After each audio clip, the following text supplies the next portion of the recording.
LC Productions présente.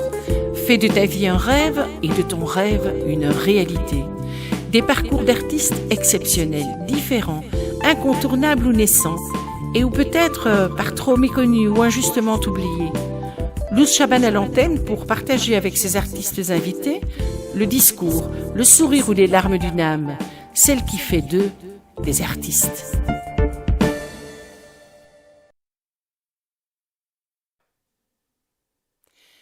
Mesdames, Messieurs, chers auditeurs, bonjour. Et voici que l'hiver a supplanté l'automne depuis quelque temps déjà.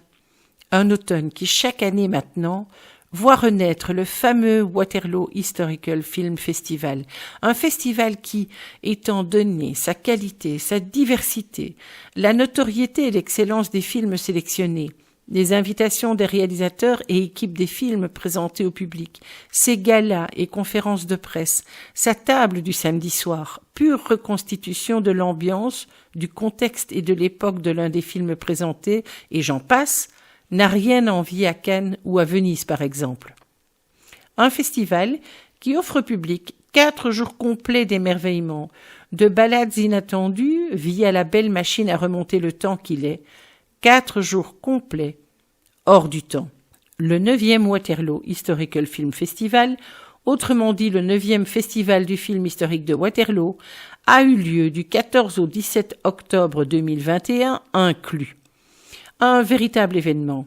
Et aujourd'hui, pour vous en parler, pour vous raconter les précédents, pour vous communiquer la passion cinématographique qui préside à son existence, j'ai le privilège et le grand plaisir de vous proposer l'interview que nous avait accordée son directeur Alban de Frépon à quelques jours du début de ce 9e festival. Bonjour Alban, je suis évidemment ravie de t'accueillir dans l'émission Ne pas rêver sa vie mais vivre ses rêves pour parler d'un fameux projet qui s'appelle le WAF, c'est-à-dire, explique-nous. Déjà, le WAF, c'est l'acronyme de Waterloo Historical Film Festival. Donc, c'est un festival de films qui parle d'histoire, au sens assez large, parce que ça peut parfois faire un peu peur de penser que ça va être orienté dans un sens ou dans l'autre. Ce sont des films qui parlent d'histoire, et ce festival a lieu chaque année à Waterloo pendant 4 jours en octobre. Alors ça, c'est quand même une fameuse carte d'identité. Il y a un historique derrière ça. Ça existe depuis combien de temps? Ça s'est créé comment? Alors le festival a été créé en 2013 sous l'impulsion de Yves van der Kruijs, qui était l'échevin de la culture de Waterloo. Yves van der Kruijs, qui était un homme de projet culturel et qui a porté ce projet. Il rêvait depuis longtemps, je pense, de créer un grand festival de cinéma à Waterloo. Évidemment, la thématique historique s'est assez vite imposée vu la carte d'identité de Waterloo.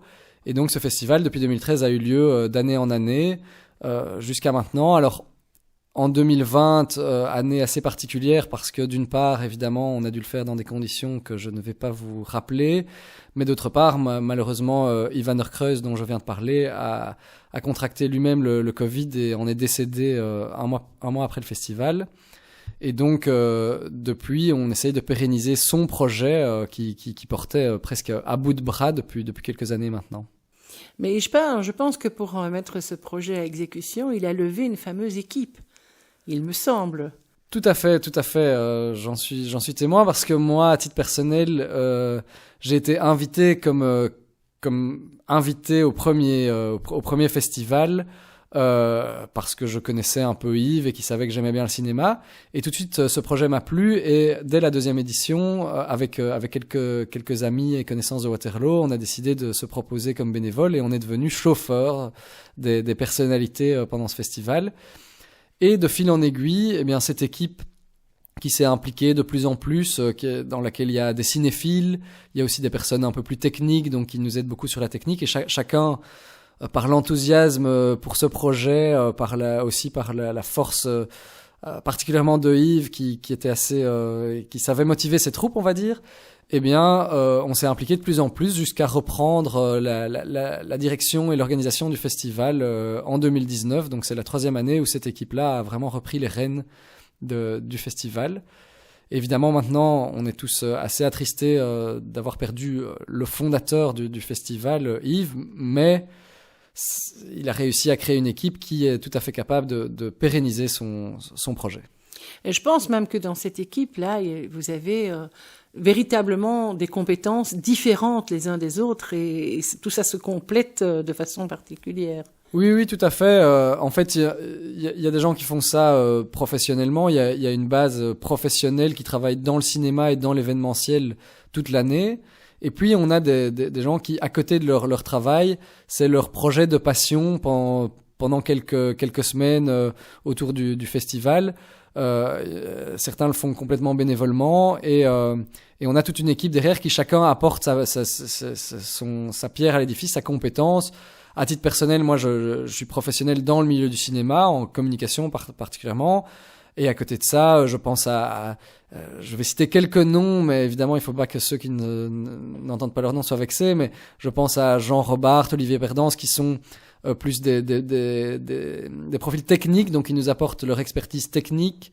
On a une personne aussi qui est responsable opérationnel dans une grande entreprise de transport en commun bruxelloise que je ne citerai pas et qui nous apporte sa compétence opérationnelle pour par exemple goupiller tous les horaires de nos chauffeurs parce que un festival c'est beaucoup de défis comme ça, il faut aller chercher un invité à tel endroit, à tel moment, et puis en même temps, il y a beaucoup de choses à faire en même temps, et évidemment, des experts de la logistique sont tout à fait utiles dans ce genre de cas. C'est quelques exemples de nos profils, mais on a beaucoup de profils très variés. On a aussi nos sélectionneurs de la sélection fiction, sélectionneurs de la sélection documentaire, donc c'est chaque fois des équipes différentes. Et tous ces gens-là s'accordent pour faire un très bel événement, autour de aussi beaucoup de bénévoles qui viennent nous aider pendant l'événement. Oui, j'allais dire, lors d'un événement, vous avez combien de personnes au travail durant l'événement? On a entre 50 et 100 personnes, si je me trompe pas. Donc on a beaucoup de bénévoles, on a des équipes à l'accueil, on a des photographes, on a nos équipes d'organisation, on a toute une équipe de chauffeurs. Donc je vous ai expliqué dont je faisais partie auparavant et qui maintenant a été remplacée par d'autres gens tout aussi motivés. Donc c'est une belle logistique. Et puis pendant un festival, on a aussi beaucoup. En fait, un festival, c'est presque plein d'événements mis ensemble. Donc on a un concert. Il y a une équipe qui va s'occuper du concert en particulier. On a des activités pour enfants. Là, c'est aussi une team assez dédiée qui va s'occuper de ça pendant le week-end. Donc ça fait beaucoup de monde à accorder, mais la motivation et les compétences sont là, donc finalement c'est parfois un peu de stress, mais beaucoup de plaisir surtout. C'est quand même un fameux festival. On sait qu'il y a beaucoup de festivals de cinéma dans le monde, mais là alors c'est un fameux festival à Waterloo. Oui, c'est vrai que le monde regorge de festivals, des petits, des grands. Quand on parle de festivals de cinéma, évidemment, les gens pensent au Festival de Cannes, à des très grands festivals comme ça, à Venise. Et puis, il y a toute une myriade de festivals de toutes sortes. Nous, on reste un petit festival, mais on a gagné un peu nos galons dans le milieu du cinéma en termes de réputation, parce que c'est peut-être un peu prétentieux de le dire, mais je pense qu'on fait assez bien les choses d'une part. Et d'autre part, on a une identité assez propre. En fait, le festival du film historique, le film historique n'est pas représenté dans un autre festival en tant que tel. Et évidemment, la ville de Waterloo, qui d'une part nous accueille merveilleusement bien avec le cinéma Wellington, etc. Mais d'autre part, évidemment, la marque, on va dire Waterloo, est assez naturelle pour représenter l'histoire, la grande histoire, même si parfois on doit rappeler que tous nos films ne parlent pas de Napoléon non plus, mais de l'histoire en général. Eh bien, pour plonger un peu dans cette ambiance si particulière du festival, voici, chers auditeurs, le générique de ce merveilleux WAF, âgé d'ici le 14 octobre de sa 9e édition. L'histoire continue. Rendez-vous du 14 au 17 octobre au 9e WAF pour revivre ensemble les émotions du grand écran. Films inédits, invités de prestige, avant-première, activités familiales et culturelles. Programme complet sur waterloofestival.be. Et j'allais dire, ce festival a quand même, il a démarré peut-être bien sur des chapeaux de roue, mais il évolue. Chaque année, il a une identité tout à fait particulière. Est-ce que c'est uniquement le thème? Est-ce que c'est aussi l'équipe qui évolue en termes d'ambition? Est-ce que ça se présente comment? Oui, on essaye chaque fois de faire évoluer. Disons que comment on voit les choses de notre part, c'est qu'on a une base qui fonctionne bien, le nombre de films en compétition, le calendrier général sur 4 jours. Ça, c'est une base qui se répète d'année en année. Et donc la variation, elle vient d'une part du fait que les films qu'on nous propose chaque année sont différents. On a des équipes de sélectionneurs qui regardent plus de 100 films par an pour sélectionner les meilleurs qui vont faire notre compétition. Et chaque année, on voit aussi les évolutions. Je pense que le film historique en particulier reflète beaucoup les évolutions des interrogations de notre société, puisque on a des thématiques qui reflètent souvent notre époque. Donc ça, d'une part ça, et puis nous, évidemment, on veut chaque année proposer quelque chose de différent en termes d'activités familiales, dans des activités musicales à côté d'un festival. C'est pas évidemment qu'une suite de projections, c'est aussi beaucoup d'autres activités. Alors, juste avant le Covid, on avait comme ambition de créer aussi un QG du festival pendant 4 jours, un espace Horeca où les gens puissent se retrouver, parce qu'on trouvait que ça manquait un peu dans les éditions précédentes. On l'a fait une année pour le Covid, on n'a pas pu le refaire. Cette année, c'est encore un peu tôt. On n'a pas voulu prendre le risque de relancer toute cette machine avec un risque de peut-être devoir l'annuler. Mais on a encore l'ambition, par exemple, d'améliorer cette partie-là. Donc l'accueil, les espaces Horeca, des activités. On veut vraiment, notre ambition, c'est que pendant 4 jours, Waterloo vive au rythme du cinéma et de l'histoire, et que tous les Waterlootois, comme ceux qui seraient de passage, le voient et puissent participer à une activité. On a aussi comme ambition, par exemple, aussi de faire des activités aussi pour la jeunesse. On a déjà des séances pédagogiques avec les écoles, mais pourquoi pas un jour une soirée qui puisse attirer des plus jeunes et tout ça. Donc on essaie de diversifier notre public aussi. On a beaucoup d'idées, beaucoup d'ambitions, et puis chaque année on essaie d'en faire au moins une en plus. Mais pour parler de cet espace Horeca, moi j'ai eu la chance, évidemment, participant à tous les festivals, j'ai eu la chance de vivre ça l'année précédant ce fameux Covid. Et ce qui est assez fantastique, c'est que là, c'est vraiment un lieu de rencontre. Donc, on a vu des films, on croise des gens, invités, réalisateurs, acteurs, que sais-je, ceux qui sont là, et on discute à bâton rompu. C'est absolument extraordinaire. Ce sont des approches qu'on n'aurait pas dans d'autres circonstances. Ça, c'est la première chose. La deuxième chose, j'ai entendu parler de soirées. Je sais qu'il y a chaque année une soirée dédiée dans les festivals. Oui, on a même plusieurs soirées. On a nos galas d'ouverture et de clôture qui se terminent par un cocktail. On n'a pas pu le faire en 2020. Il y aura bien en 2021, ne vous inquiétez pas. Quelle chance, on réserve déjà le champagne. Voilà. Et puis on a une reconstitution gastronomique chaque année qu'on fait en partenariat avec le restaurant La Sucrerie à Waterloo, où je ne vais pas vous dévoiler le thème ici à l'antenne, mais chaque année c'est sur un thème particulier où les gens viennent déguiser à notre reconstitution gastronomique. Il y a un concours de la table la mieux déguisée, et les plats sont chaque fois faits en fonction de l'époque choisie. Donc c'est aussi un retour dans le passé en découvrant un peu les habitudes culinaires de chaque personne. Et c'est ainsi que lors du dernier festival, nous avons dîné à la table du parrain.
on a la même chose aussi, on invite aussi notre jury à une reconstitution gastronomique autour des repas mangés par Napoléon. Ça, on fait ça au dernier QG de Napoléon. Donc ça, en effet, le festival est une occasion aussi de faire découvrir beaucoup de choses et un peu de faire la fête, on va dire ce qui est.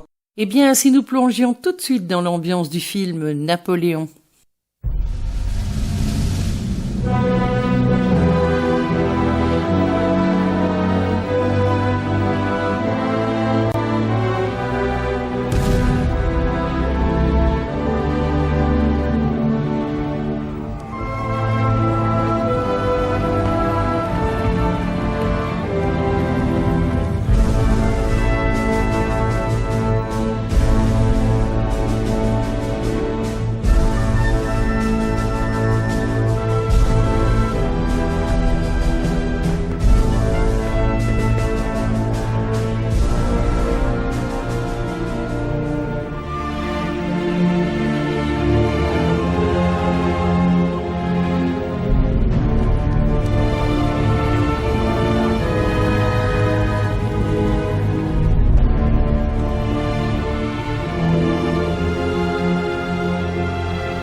Et alors, pour parler aussi de cet espace de rencontre dont vous parlez, à titre personnel, je pense, ce genre de rencontre, pour moi, c'est l'essence, c'est le cœur d'un festival. On a beau parfois se concentrer, je sais pas, sur les célébrités ou le show business autour du cinéma. C'est important, ça fait un peu rêver. Mais à titre personnel, en tant que directeur du festival, ce qui me touche le plus, c'est de voir des gens sortir d'une salle, des étoiles plein les yeux, en discutant d'un film, en se disant, peut-être même certains qui parfois l'ont pas aimé, d'autres qui l'ont aimé, mais les débats autour. Et vraiment, nous, en tant que sélectionneurs, ça nous remplit de bonheur parce que c'est des films qu'on a sélectionnés pendant toute l'année. Donc parfois, on voit les gens sortir d'une salle avec les mêmes émotions. On se dit, ah, ça, c'est les émotions que j'avais il y a 3 mois quand j'ai vu le film, le même film. Et c'est tellement génial, ça. Et donc, c'est aussi une ambition, nous, de voir les gens en discuter, partager ça, partager en effet entre eux et parfois avec le jury qu'ils croiseraient, voilà, parfois faire des pronostics sur les prix en fin de festival et voir que le jury a eu la même idée que vous et a sacré le meilleur film, ou au contraire que vous êtes très déçus parce que votre film préféré n'a peut-être pas le meilleur prix, mais voilà, c'est vraiment, ça c'est le bonheur d'un festival pour moi. Et est-ce que du départ, il y a toujours eu des films et des documentaires? Oui, et c'était une volonté particulière de Yves van der Kruijs, qui était passionné de documentaires historiques et qui pensait que il y avait vraiment quelque chose à apporter de ce côté-là. Donc on a, pour rappel, on a une section de compétition film-fiction, une autre de compétition documentaire, donc avec chaque fois une équipe de sélectionneurs dédiée, un jury pendant le festival dédié, et on a un prix du meilleur film, un prix du meilleur film documentaire. En effet, c'est une ambition de Yves van der Kruijs de vouloir proposer les deux. Nous, on tient à la pérenniser et c'est deux sections complémentaires parce que la fiction permet, je pense, de découvrir l'histoire sous un angle très immersif, parfois en prenant un peu des libertés ou en prenant un peu des raccourcis ou en simplifiant la réalité des choses, parce que le cinéma demande, je pense, une simplification. Et le documentaire, parfois, va plus au fond de certains sujets, où il y a des sujets qui ne seraient pas ou pas encore exprimables en fiction, parce qu'il faut peut-être un travail de détachement aussi par rapport à l'histoire pour réaliser un film de fiction. Donc, c'est deux sujets très complémentaires qui nous permettent d'aborder l'histoire sous plein d'angles différents. Et on aime bien, nous, dans notre sélection, montrer aussi que l'histoire peut être abordée sous un angle documentaire, sous un angle de fiction drame assez sérieuse, parfois poignante, parfois même, on va le dire, difficile à voir, parce qu'il y a certains faits historiques qui sont parfois très difficiles. Je pense les génocides, les guerres, des choses comme ça. Parfois, on a des films très crus sur ce sujet, mais on pense que c'est important de les montrer. Et parfois, sous l'angle de la comédie, on a eu des grandes comédies. Et d'ailleurs, un exemple cette année, c'est notre film de clôture que vous avez peut-être déjà vu un peu dans la presse, qui montre parfois cette légèreté autour d'une biographie un peu romancée de Céline Dion avec le film de Valérie Lemercier, Aline. Ah mon Dieu, c'est donc le film de clôture. Voilà, c'est le film de clôture, et donc comme c'est un biopic, pour nous, il entrait dans la thématique historique, et en même temps, on est ravis de montrer qu'un film historique, ce n'est pas que sur les guerres ou sur des faits assez poignants. On a notre lot, évidemment, dans notre sélection, mais en clôture du festival, en général, on aime bien montrer aussi que l'histoire peut être abordée sous un angle un peu plus léger. Voilà, on s'en va, le cœur léger. Exactement. Voilà. Si jamais un jour ton vieux bouc qui passe par-dessus la barrière, il voudrait que sa petite biquette elle continue de rendre le monde heureux, mais qu'elle poursuive ce qu'on a bâti tous les deux ensemble.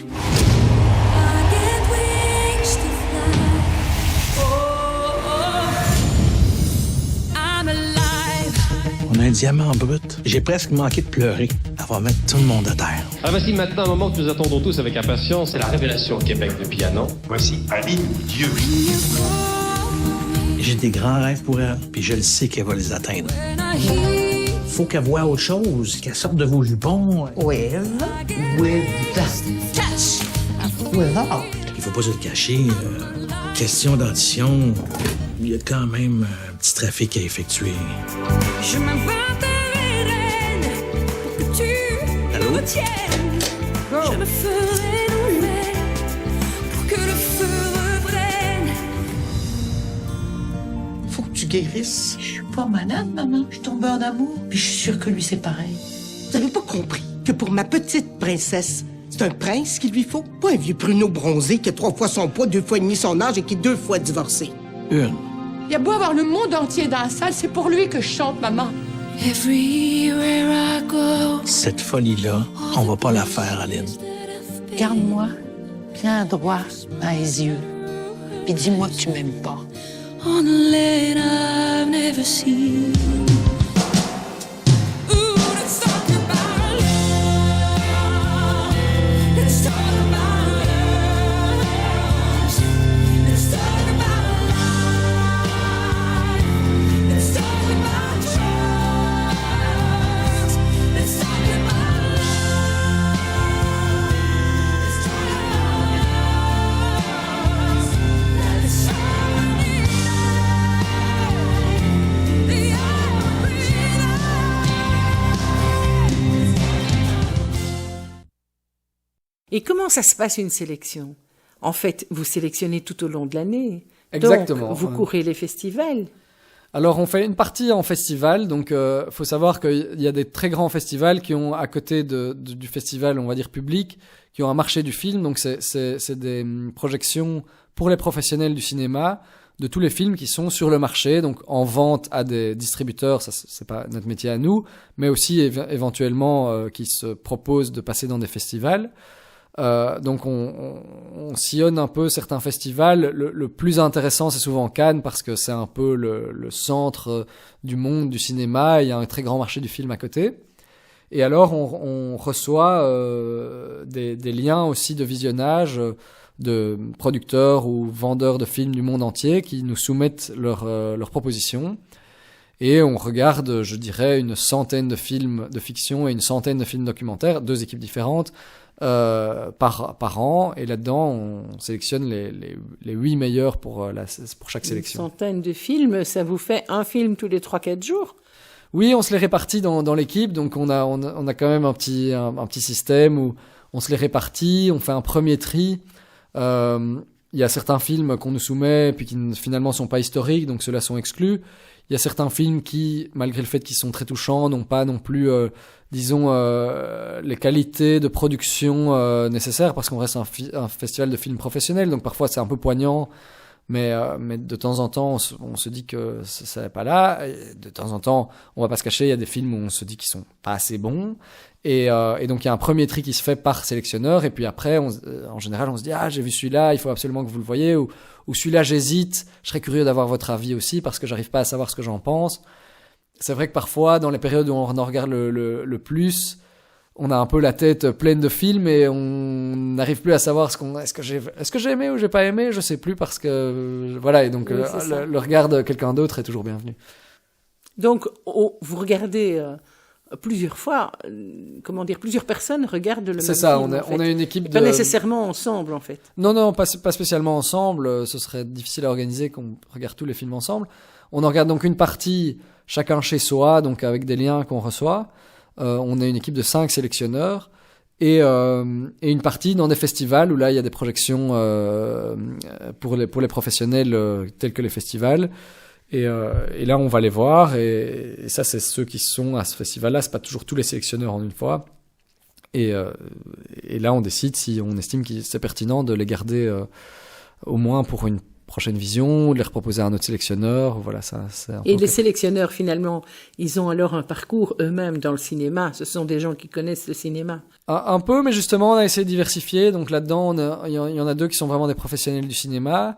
Et il y en a qui justement font ça à côté. On a un peu essayé d'avoir des profils assez différents. Même on fait pas d'histoire de quota, mais on essaye aussi d'avoir assez de profils féminins, masculins, et d'avoir des sensibilités différentes. Donc, et c'est ça qui rend les débats assez passionnants, c'est que dans notre équipe de sélectionneurs, il y en a qui ont plus d'affinité avec un type de cinéma, on va dire, pour caricaturer un peu, cinéma d'auteur ou cinéma indépendant, et d'autres qui sont peut-être plus sur ce qu'on pourrait appeler le cinéma mainstream, et on essaye justement de ménager toutes les sensibilités. Et je pense que c'est ce qui a fait la force de nos sélections jusqu'à présent, c'est qu'on a essayé, on a une bonne balance. Je pense pas qu'on a la réputation de proposer des films, on va dire, inaccessibles au grand public, où le grand public se sentirait exclu. Et à côté de ça, nos films sont en général appréciés, nos jurys particulièrement, qui sont des professionnels du cinéma. On a chaque fois eu beaucoup de très bons échos sur la qualité de notre sélection, et ça fait évidemment énormément plaisir. Ça donne aussi beaucoup d'ouverture, puisqu'il y a un concours. Donc il faut que les films soient suffisamment différents pour donner une raison au concours. Exactement. Et les meilleures sélections qu'on fait en tant que sélectionneur, c'est quand on pense que les 8 films pourraient avoir le prix du meilleur film. Donc qu'on n'arrive pas à décider qui... parce qu'évidemment, en tant que sélectionneur, on finit toujours par faire nos pronostics entre nous, même si le jury est complètement souverain, évidemment, sur les prix à la fin. Donc oui, l'idée, c'est le premier critère, ça reste la qualité du film, mais évidemment, à film égaux, on va essayer de voir si on a une diversité de styles de films, peut-être une diversité de pays, on va essayer d'éviter des sélections, on aurait tout du même pays. On essaye aussi d'avoir une diversité d'époques représentées. Faut savoir, on va pas se cacher que par exemple dans les films qu'on nous soumet, la Seconde Guerre mondiale est toujours surreprésentée, ça reste un sujet très très représenté au cinéma. Et donc parfois quand on a un très bon film en costume par exemple, hors 20e siècle, antérieur au 20e siècle, ça fait plaisir parce que c'est clairement moins représenté. Probablement aussi parce que ça coûte plus cher à produire, mais donc on essaye toujours de se dire allez, on va essayer de pas avoir une sélection que sur le 20e siècle ou pas que de tel pays et tout ça. Mais après, s'il y a une année où on a 8 très très bons films et que c'est le 20e siècle, on va pas non plus l'interdire, hein, mais voilà, c'est un peu à ça qu'on pense. C'est donc un travail tout au long de l'année. Oui, c'est un travail tout au long de l'année qui est un travail de passion, puisqu'on regarde des films, c'est très chouette. Et qui, c'est vrai, dans les moments, il y a des moments où on doit en voir plus parce qu'on doit finaliser notre sélection, qu'il nous en reste plein à voir, qui parfois on est là un peu, quand on retrouve le vrai plaisir cinématographique de voir un film, on est content. Il y a des périodes où on est un peu là là j'ai vu un peu trop de films, Oui, je vais oui, peut-être c'est faire une pause, l'overdose. quoi. Voilà. Ok. Si tu avais à dire quelque chose au public pour lui donner envie de participer au festival, tu dirais quoi? Mais moi, je leur dirais d'une part que si vous aimez le cinéma, quel que soit le genre de cinéma, je pense que vous pourrez trouver votre compte parce qu'on a des films d'action, on a des films d'aventure, on a des films d'auteurs. Leur seul point commun, c'est qu'ils parlent de l'histoire de près ou de loin. Et je dirais aussi que si ça vous intéresse d'apprendre plus sur notre histoire, c'est presque la facilité parce que vous êtes en immersion pendant 2 heures dans une salle de cinéma. Vous apprenez sur parfois des sujets dont vous ne connaissiez pas du tout l'existence. Je prends un exemple de notre sélection cette année. On a un magnifique film qui s'appelle Hôtel Coppelia, qui est sur l'invasion de la République dominicaine par les Américains dans les années 60. C'est un film poignant sur un sujet que je ne connaissais absolument pas. Mais je trouve ça assez magique de ressortir d'une salle de cinéma en ayant vécu des émotions cinématographique, c'est-à-dire je me suis pas embêté une seconde, j'ai été pris dans une histoire, j'ai vécu des émotions et en même temps j'en suis sorti plus cultivé sur l'histoire. Je trouve ça presque magique, c'est comme si on nous injectait de la connaissance sans devoir faire trop d'efforts, donc Absolument. Venez. Alors, chers auditeurs, voici pour vous la musique impressionnante du film Hôtel Coppelia.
Je sais que vous avez des séances pédagogiques, ça se passe comment? Vous l'organisez comment? Vous contactez les écoles? Il y a des choix qui se font avec les écoles? Comment ça se passe? Oui, tout à fait. Nous, on propose un film à grande valeur pédagogique qui a toujours un lien de près ou de loin aussi avec l'histoire pour être dans notre sujet. Cette année, c'est un film qui s'appelle Nous tous, qui parle des ponts entre les communautés. Donc, c'est un réalisateur qui a voulu prouver à travers des projets à travers le monde que les communautés de religions différentes ou d'ethnies différentes n'étaient pas destinées à se bagarrer comme parfois on peut le croire quand on regarde les news. Donc beaucoup de projets constructifs après notamment comment réparer les séquelles des guerres en Bosnie par exemple et tout ça. Et donc il y a un vrai lien avec l'histoire autour d'un parcours vraiment plein d'espoir qui donne de l'espoir sur notre humanité. Ça c'est le film qu'on propose cette année et on travaille avec la province du Brabant wallon pour le proposer à des écoles qui viennent en nombre à nos séances avec leurs étudiants, et le film est chaque fois suivi d'un débat avec le réalisateur autour des questions que le film propose. Et chaque année, c'est assez chouette parce qu'on voit que les étudiants de secondaire sont assez impliqués dans le débat, et en général, c'est des films qui les ont beaucoup touchés. Donc, en effet, c'est une grande mission de notre festival aussi de proposer des séances pédagogiques et que chaque génération puisse apprendre sur l'histoire et sur notre monde. Alors, j'ai entendu, mais j'ai aussi vécu depuis au moins 2 festivals, il y a toujours un moment consacré aux enfants. Tout à fait, tout à fait. C'est aussi quelque chose qui nous tient fort à cœur. On le fait chaque année avec le musée du dernier QG de Napoléon qui est impliqué dans cette activité. Et cette année, d'ailleurs, on a décidé de varier un peu le concept. Donc, on a eu certaines années des histoires racontées pour les enfants par Cathy Meulen. On a aussi eu Adeline Blondiot qui était venue faire ses spectacles. Cette année, on a décidé de travailler avec Sortilège qui est une association qui organise des activités pour enfants, des reconstitutions historiques et des activités pour enfants et même familiales, on va dire. Et eux viendront spécifiquement faire une animation au dernier QG de Napoléon autour de l'histoire. Donc le thème sera autour des visiteurs, pour montrer aussi que le cinéma historique, c'est parfois sous l'angle de l'humour. Les visiteurs qui débarquent au dernier QG de Napoléon et qui vont évidemment proposer aux enfants des activités moyenâgeuses au dernier QG de Napoléon, avec en arrière-plan le jury qui sera en train de manger son repas napoléonien, donc ça va être assez folklorique. Et les familles sont évidemment les bienvenues, c'est pendant à peu près toute la journée du dimanche 17 octobre. Ah oui, ok, c'est magnifique. Alors bon, il est temps de redire les dates. Oui, c'est très bientôt, c'est du 14 au 17 octobre à Waterloo, donc de jeudi au dimanche, et principalement au Ciné Wellington de Waterloo. Alors pour suivre la promo de l'événement, pour avoir une chance d'avoir encore des tickets, on s'adresse où, on cherche où? Est-ce qu'on va sur le net? Est-ce qu'on va ailleurs? Alors vous pouvez aller sur le net, notre site internet c'est waterloofestival.be, en un mot. Vous pouvez également, si vous préférez le contact humain, vous pouvez également aller à l'Office du tourisme de Waterloo, les places sont désormais en vente. Donc vous pouvez soit acheter des places pour une séance individuelle, ou acheter un pass pour suivre tout le festival librement et devenir un vrai festivalier ou une vraie festivalière. Bon, moi je suis partante, de toute façon. J'espère vous y voir, évidemment. Comme chaque année. Et donc, je souhaite à ce festival un maximum de chance et de succès. Et je te remercie vraiment d'avoir donné l'eau à la bouche à nos auditeurs. Et on espère les voir nombreux, évidemment, lors de ce 9e, je crois. 9e WAF. Voilà, 9e WAF. Un tout grand merci, Alban. Et merci à très vite. L'histoire continue. Rendez-vous du 14 au 17 octobre au 9e WAF pour revivre ensemble les émotions du grand écran. Films inédits, invités de prestige, avant-première, activités familiales et culturelles. Programme complet sur waterloofestival.be. Eh bien voilà, chers auditeurs, pour terminer de vous mettre l'eau à la bouche, quelques extraits des musiques des films présentés à ce 9e WAF. Et tout d'abord, la bande originale du film Cage Bird.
Et pour suivre, voici la bande originale du film Goodbye Soviet Union.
Et pour changer encore de style, voici la musique du film Shadow Country.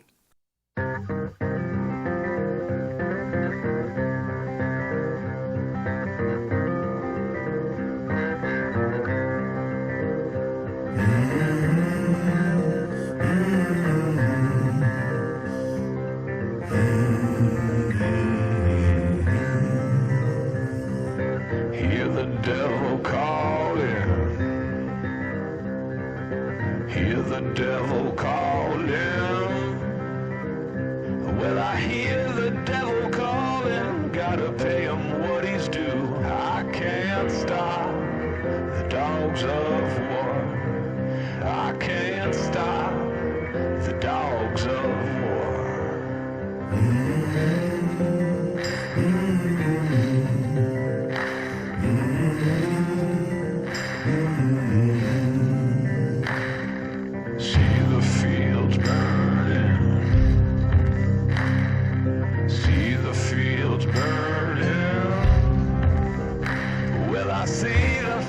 burning, 'cause hell is coming through. I can't stop the dogs of war. I can't stop the dogs of war.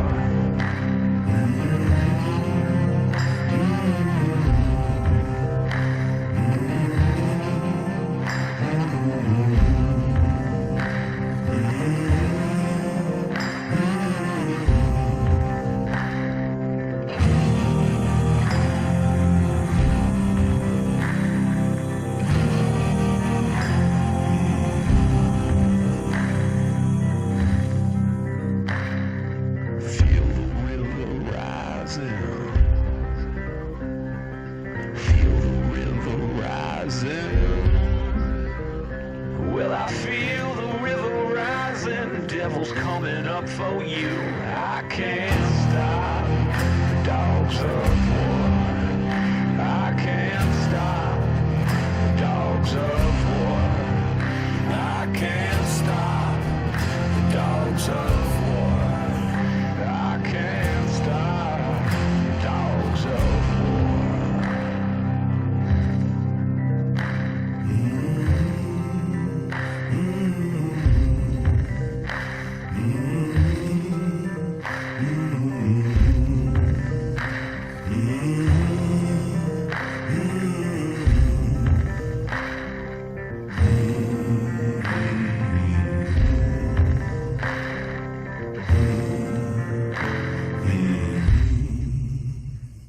Et pour terminer de créer pour vous, chers auditeurs, l'envie irrépressible de partager, de participer à ce 9e Waterloo Historical Film Festival, la bande originale du film The Island of Lies, La Isla de las Mentiras en version originale.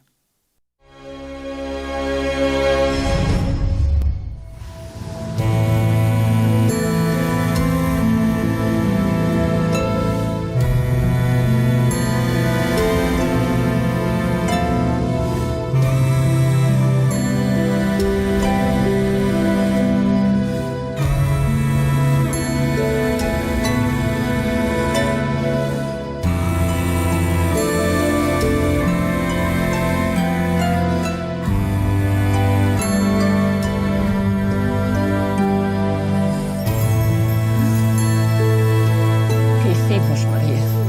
O silencio garboador, a dor fundiuse coa area, enganchada a unha leve lembranza. Hai marmorio no fondo do mar,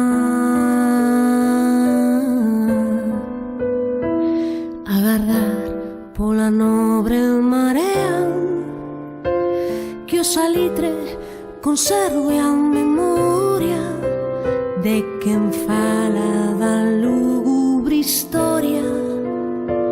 Hai marmorio no fondo do mar.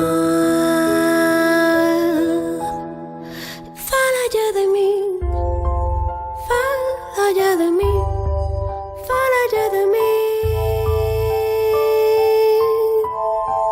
fálalle de mí, fálalle de mí.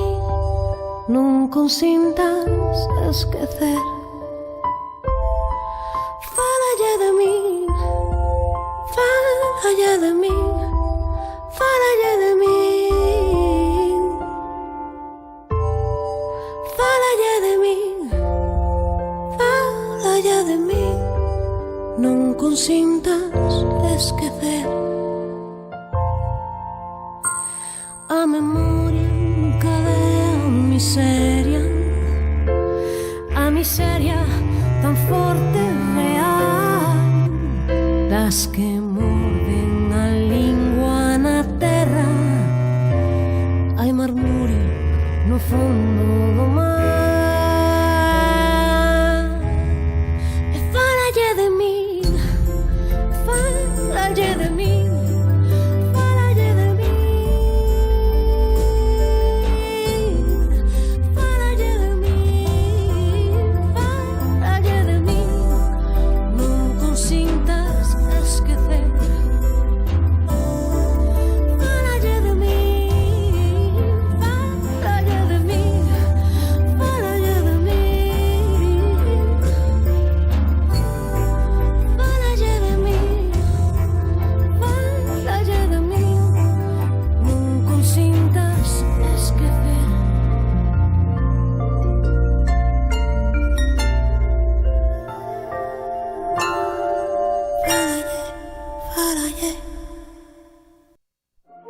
L'histoire continue. Rendez-vous du 14 au 17 octobre au 9e WAF pour revivre ensemble les émotions du grand écran. Films inédits, invités de prestige, avant-première, activités familiales et culturelles. Programme complet sur waterloofestival.be. Et voilà, chers auditeurs, que se termine cette interview exclusive que nous accordait le directeur du Waterloo Historical Film Festival quelques jours à peine avant sa 9e édition, son édition 2021. J'espère de tout cœur que vous en aurez eu l'eau à la bouche, l'envie incontournable d'être des spectateurs passionnés et assidus de ce festival dès sa 10e édition, édition 2022, édition anniversaire aussi. Et pour ce faire, n'hésitez pas à retrouver le Waterloo Historical Film Festival sur le net. Tapez WAF, WAHFF.be. Et sur Facebook, tapez simplement WAF. Et puis, avant de vous quitter, laissez-moi vous dire à tout bientôt pour d'autres reportages et interviews LC Productions. Je vous souhaite une merveilleuse année 2022, pleine de surprises et de petits bonheurs en tout genre. Prenez bien soin de vous et de vos proches, et puis de tous ceux que vous aimez. Vous venez de suivre Fais de ta vie un rêve et de ton rêve une réalité. Luz Chaban à l'antenne, une réalisation LC Productions que vous retrouverez sur la chaîne YouTube ainsi que sur la page Facebook LC Productions ASBL. Une diffusion en partenariat avec No Productions Films Alliance.